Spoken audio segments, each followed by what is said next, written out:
भाई क्या तुम्हें पता है कि इजिप्ट के पिरामिड करीब 4500 साल पहले बनवाए गए थे। यानी कि आज से लगभग 2560 बीसी के आसपास, मतलब कि ईसा मसीह के जन्म से पहले। और वो भी उस टाइम जब ना कोई मशीन थी, ना क्रेन और ना ही इतनी बड़ी टेक्नोलॉजी। और सबसे चौंका देने वाली बात तो ये है कि इसमें जितने भी बड़े बड़े पत्थर लगाए गए हैं जिनका वजन करीब 60 टन तक का होता है, उन्हें कैसे उठाया गया होगा। और इससे भी हैरान कर देने वाली बात ये है कि पिरामिड्स का डायरेक्शन एकदम सही नॉर्थ, साउथ, ईस्ट और वेस्ट की तरफ है, जैसे कि जीपीएस से नाप तोल कर बनाया हो। दोस्तों, इजिप्ट के पिरामिड्स प्राचीन मिस्र, एंशिएंट इजिप्ट के राजाओं यानी फेरोज ने बनवाए थे। ये लोग अपने आप को भगवान के रूप में मानते थे। पिरामिड्स असल में फेरोज के टॉम्ब थे।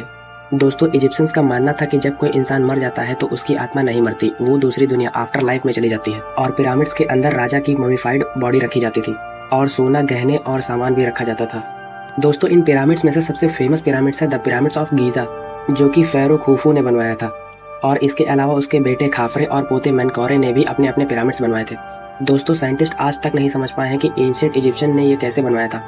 और कई लोग का तो ये मानना है कि पिरामिड्स का डिजाइन ओरियंस बेल्ट नाम के तारों के पैटर्न पर बनवाया गया था, मतलब कि उन्होंने आसमान के सितारों को देखकर ये बनवाया था।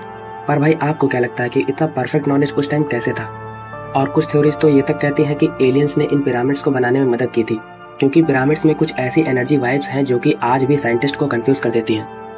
और आप सोचो, the great pyramid of Giza दुनिया के 7 प्राचीन अजूबों में से एक है, जो आज भी बिल्कुल सही सलामत खड़ा है। और इसमें करीब 23 लाख पत्थरों का इस्तेमाल किया गया है, जिसमें कि आम पत्थर का वजन करीब 2 से 15 टन है और कुछ बड़े पत्थरों का वजन करीब 50 से 70 टन तक है।